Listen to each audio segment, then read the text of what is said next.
Good morning, class 9th. When we left you last time in my lecture about triangles, we had already discussed orthocenter, centroid, incenter. I am going to revise it or recap the whole thing again. Orthocenter, if I have a triangle ABC, let me make it different. I'll tell you why I prefer to make it different. Like this is a triangle ABC. If I drop a perpendicular from the vertex A to the opposite side, I'm not joining the midpoint of BC. I'm dropping a perpendicular from A to BC. Suppose this is perpendicular from A to BC. Suppose this is P. And then I drop a perpendicular from B to AC and from C to AB. PQR. Now these all angles are 90 degrees. They are not appearing, but please consider them to be 90. They are all perpendicular. AP is perpendicular to BC from vertex A. CR is the perpendicular from vertex C to side AB. And BQ is perpendicular from vertex B to side AC. All these three perpendiculars are going to be concurrent at a point H. It is concurrent at a point H, and which is called orthocenter. It is called orthocenter. It is called orthocenter. Point of concurrency. Concurrent. What does concurrent means? If two or more than two lines are passing through the same point or one point, they are said to be concurrent. A point of concurrency means that the lines are passing through that point. So H is the point from where AP is also passing, BQ is also passing, CH is also passing, CR is also passing. That means H is the point which is common to all the three perpendiculars. All the three perpendiculars are passing through the point H, and this is called orthocenter. Many times there is difference. People ask that spelling of center is TRE or TER. In British English we write it as RE. In American English we write ER, though there is no difference. There is no difference between center TRE or TER. They say that according to Cambridge, this should be TRE. Center, according to American, this right TER, so it doesn't really matter. It is the same thing. So orthocenter is the point of concurrency of perpendiculars. Now let us see centroid. What is centroid? Before centroid, I had discussed, if you remember, medians.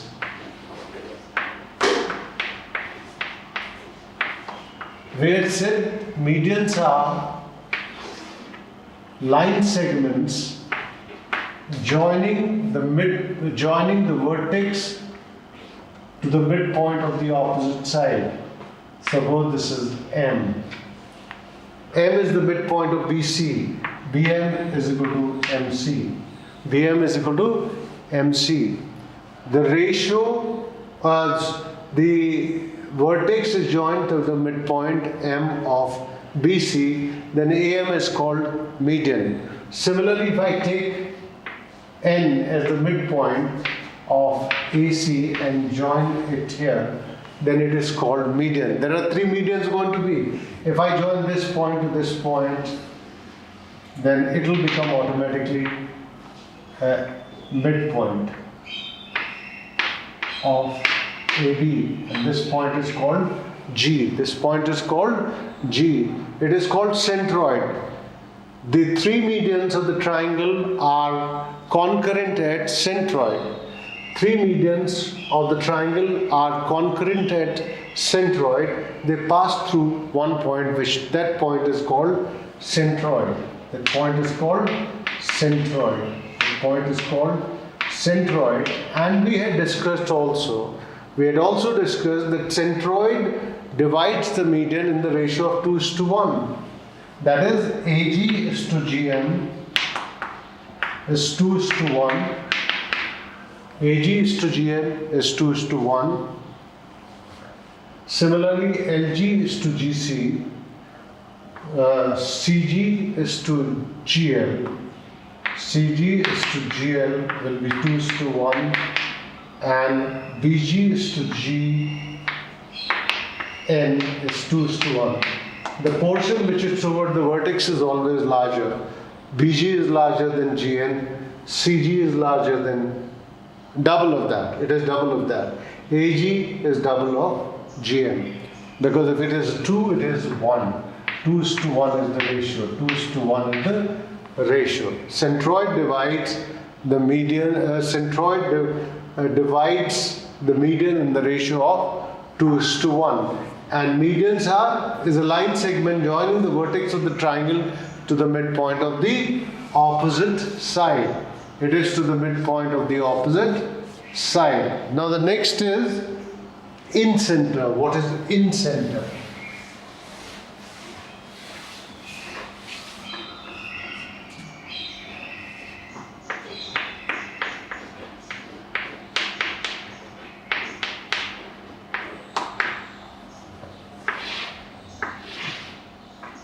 This is a triangle ABC. This is a triangle ABC. If I bisect any two angles, suppose I bisect angle B in bisection of the angle. This is the angle bisector. And similarly, if I bisect angle C, the bisector of angle B and C will meet at a point, suppose, let's name it I, name it 9, then this is called in-center. It is called in-center. It will always fall within the triangle. It will be in-center will be always within the triangle. Now what we do is, what is in-circle? Why it is called in-center and why in-circle we are talking? What we'll do is, we'll drop a perpendicular from I to either BC or to AC or to AB. If I join A to I also, this angle will be equal to this angle. That means all the three bisectors, interior bisector of the triangle, meet at a point I, or concurrent at point I. Concurrent, the word concurrent every time is going to come here. So if from I drop a perpendicular to BC, suppose I drop a perpendicular to, this is the perpendicular, suppose it is K, IK is the perpendicular, then let us take I as the center, and let's take IK as the radius. Let us take IK as the radius and draw a circle. You will realize that circle will touch all the three sides of the triangle. That is why it is called in-circle. It is called in-circle. And this center of in-circle is called in-center. Center of this in-circle is called in-center. In-center is a point where the bisectors of the angles are concurrent.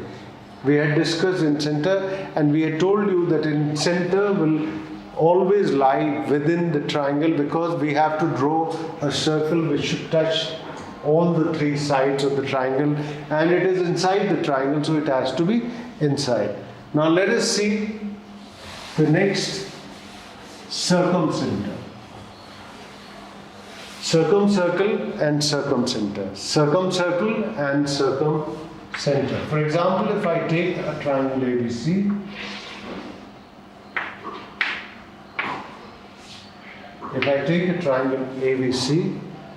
and I bisect any two sides or all the three sides, if I bisect all the three, perpendicular bisect all the three sides, the perpendicular bisectors will pass or will be concurrent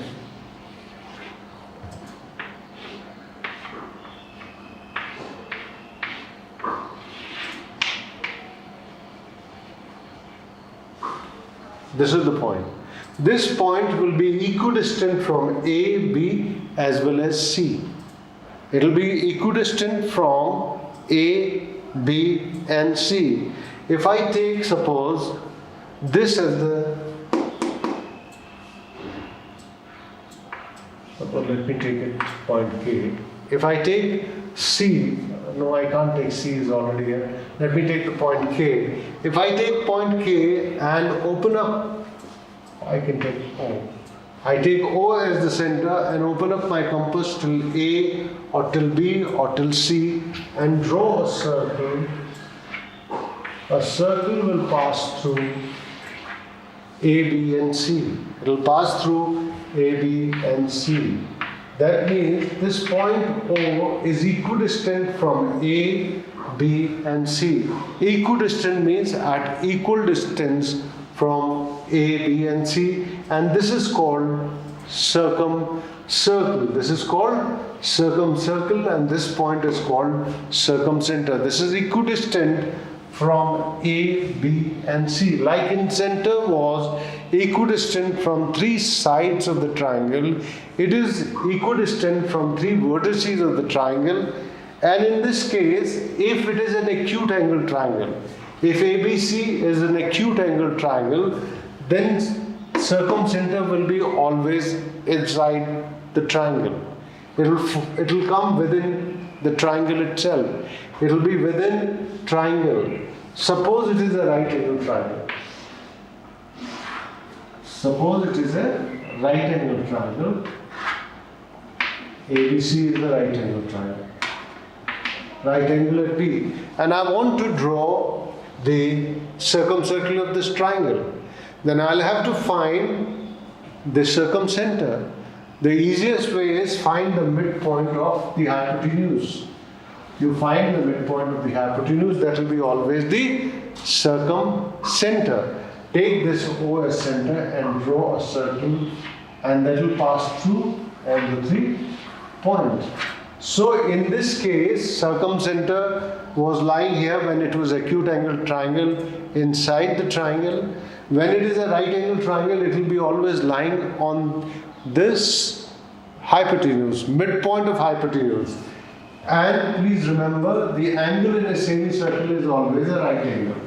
Angle in a semicircle is always a right angle.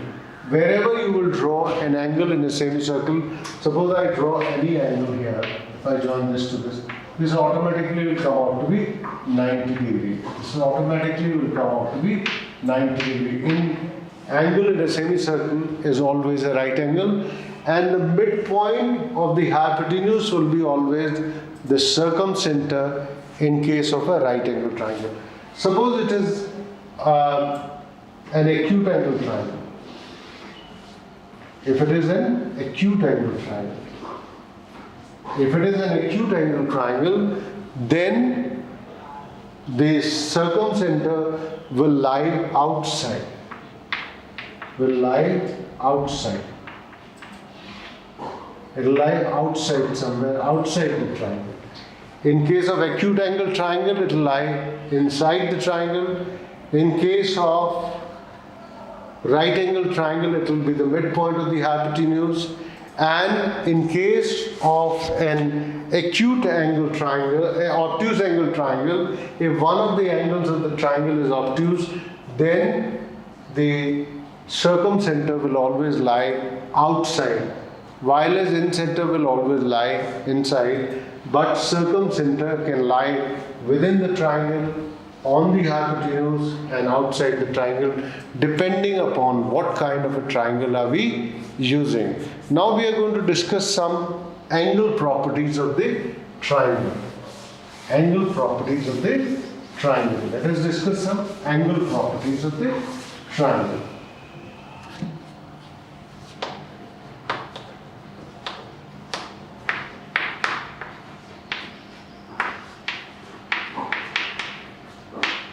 And what are the angle properties? Suppose there is a triangle ABC. There is a triangle ABC.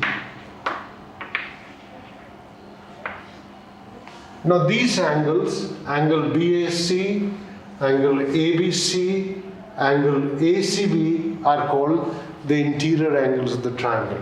Suppose I name it 1, 2 and 3. 1, 2 and 3 are the interior angles of the triangle. Angle A, angle B, angle C. I told you also that if there is only one angle is formed at A, then I can name it as angle A. But if there are more than 3 lines or more than 2 lines are meeting at point A and there are more angles formed at A, then I'll have to take specifically the name like BAC to tell this angle 1 is A. I showed you that day with an example of these 2 lines. There are 4 angles formed here. So I cannot say angle A because there are 4 angles formed here. So I'll have to specify which angle am I talking about. Am I talking about angle 1, angle 2, angle 3 or angle 4? So I'll have to give different names like the B, C, D and E. I'll get different angles like this angle 1 will be BAD, 2 will be BSE, 3 will be EAC and DAC. So depends upon that at vertex how many at a point how many angles are formed. If only one angle is formed, like in this case, present case, I can name them as angle. I can call them angle A, angle B, and angle C. But I would even then prefer to call it BAC, whether I call it BAC or I call it CAB. It is one and the same thing. Vertex has to come in the center. The remaining 2 sides, CA and AB meet at A. BA and AC meet at A. So this is one angle only. It is one angle only. If I say ABC, then I can say CBA also, angle CBA. This is same thing. The vertex is B, AB and BC are meeting, CB and BA are meeting. Similarly, if I call ACB, I can call it BCA also. C is the vertex. So whichever way you want to name it, you can name it, but you should be specific and clear that vertex always comes in the center and the other 2 will come at the other end.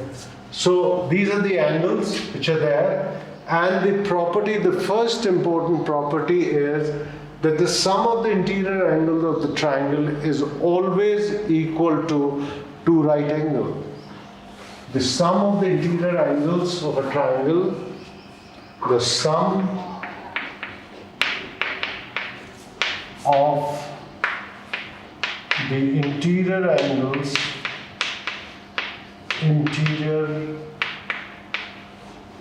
angles of a triangle is always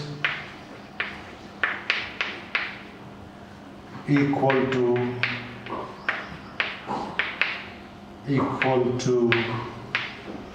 2 right angles.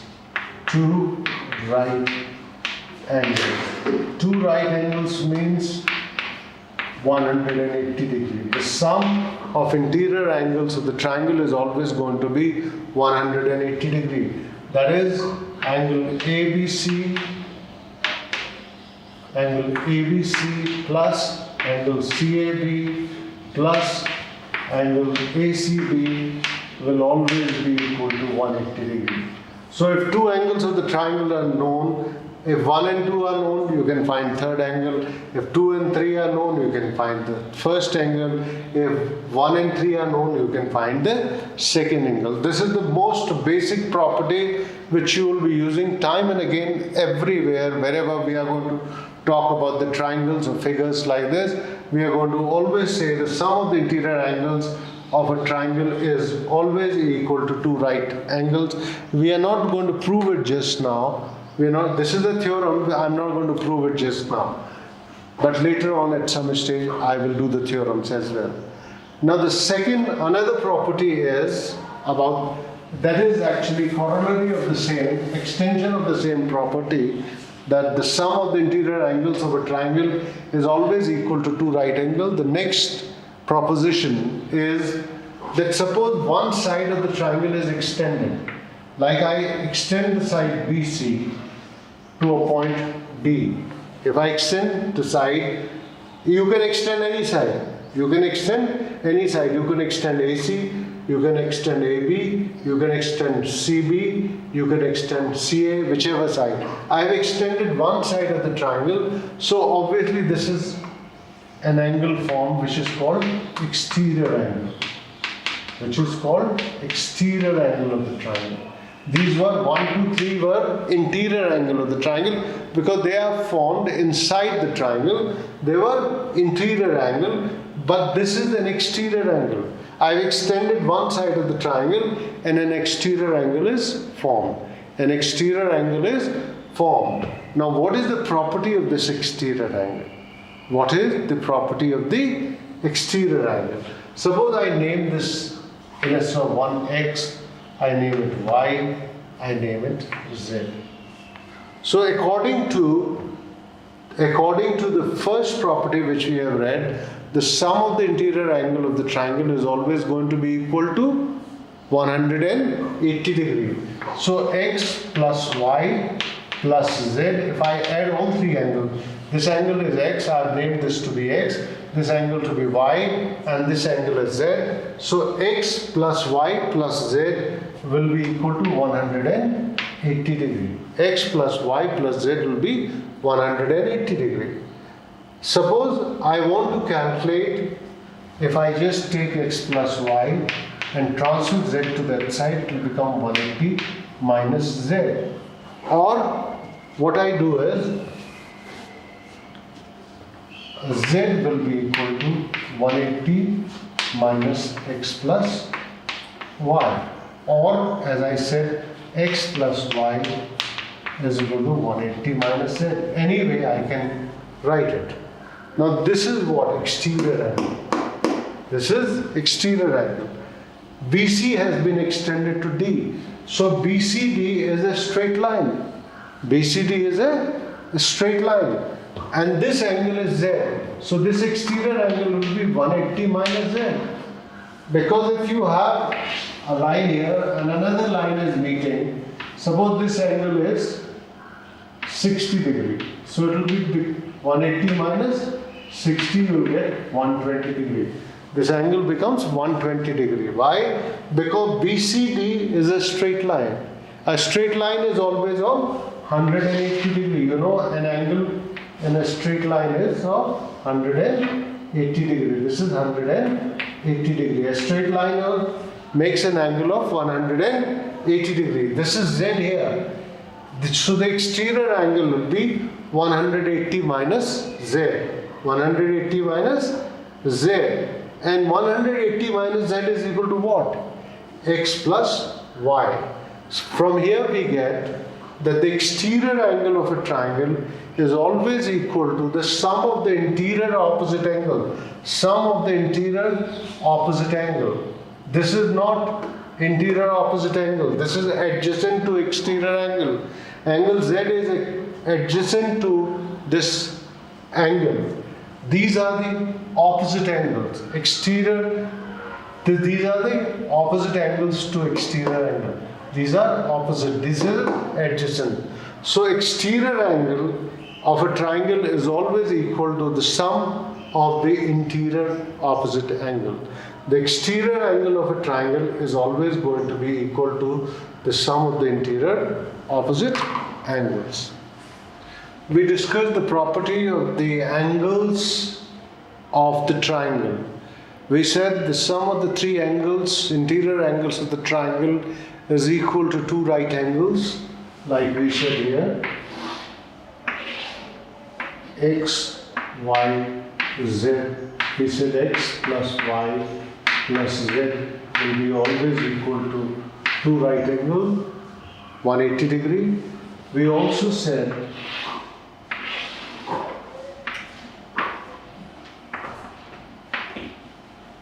that the exterior angle, if it is W, it will be 180 minus x plus y. The exterior angle will be always equal to the sum of the interior opposite angles. This will be equal to x plus y actually. It will be equal to x plus y. The exterior angle will be The exterior angle W will be the sum of these two angles. Sum of these two angles. If I have to calculate x plus y will be equal to actually 180 minus z, the same angle will get. So exterior angle of a triangle is always equal to the sum of the interior opposite angles. Now let us take a specific case. Suppose there is a triangle in which two angles are equal. This angle is equal to this angle. In a triangle ABC, two angles, angle B and angle C are equal. If the two angles of a triangle are equal, then the sides opposite to them are equal. If two angles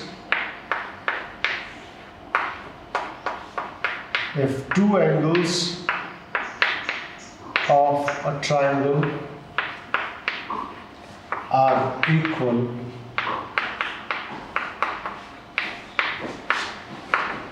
then the side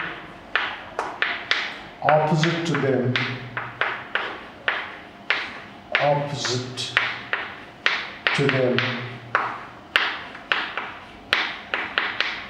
are equal. What does it mean? If angle ABC is equal to angle ACB, it is given, for example, these two angles are equal. If angle ABC is equal to angle ACB, then the side opposite to them are going to be equal. Side opposite to ABC will be AC. Just remove the middle alphabet from this. ABC in the middle vertex is B, remove the vertex B, you will get the opposite side. If I want to see this angle opposite to this angle, AB, just remove the middle alphabet. AB will be the side opposite to C. AB is the side opposite to C and AC is the side opposite to B. So this side will be equal to this side and this is called an isosceles triangle. It is called an isosceles triangle. A triangle with two of its sides equal is called an isosceles triangle. So if the two angles of a triangle are equal, then the sides opposite to them are equal, or if the two sides of a triangle are equal, then the angles opposite to them are equal. Similarly, if all the three angles are equal, for example, if I take a triangle PQR and I say angle PQR is equal to angle PRQ is equal to angle QPR. All three angles are equal, then all three sides will be equal to. This is called an equilateral triangle. This is called an equilateral triangle. X, X, X. Because if X plus X plus X will be equal to 180 degree. The sum of the three angles of the triangle will be 180 degree. That is 3x is equal to 180 degree. So x will be 60 degree each. We have discussed this earlier also. Then in an equilateral triangle, the three angles are going to be equal to each other as 60 degree. And if three angles are equal, the three sides are going to be equal to each other also. Equilateral triangle will follow all the properties of isosceles triangle. Because basically minimum two sides are equal here also. So it will follow all the property of an isosceles triangle. So in an isosceles triangle, the two sides are equal. If you have to find the angles opposite to side, this is very important to understand. Like angles are given equal. If these two angles are given equal and I have to find out the sides opposite to them, I have to find the sides opposite to them, just remove the middle alphabet, you will get the opposite side. If sides are given equal, to find the angle opposite to them, just add the middle alphabet. Like for example, it is side AB. Side AB is equal to side AC. A triangle has got only three things. A, B and C. 3 vertices are there. Here AB have already been used. If I want to find the angle opposite to AB, it will be angle ACB. Just bring C in between. And here just bring B in between, ABC. So ACB will be equal to ABC. And if AB is equal to AC, then it happens. And if this is equal to this, then remove the middle alphabet. You will get the corresponding sides opposite to the angle. So it is very important to understand how to find, this is basic problem which many children feel, that how to find the opposite side, opposite angles. You must follow this principle, that just without seeing, remove the middle alphabet and you will get the opposite side. Though it is very simple, opposite to this is this, opposite to this is this. But even then, if you have a difficulty, you just remove the middle alphabet here, B and C, you will get the opposite side, corresponding opposite side, corresponding opposite side. And if the sides are equal, then introduce the middle alphabet to get the corresponding angle. In an equilateral triangle, all the 3 sides are equal, all the 3 angles are equal.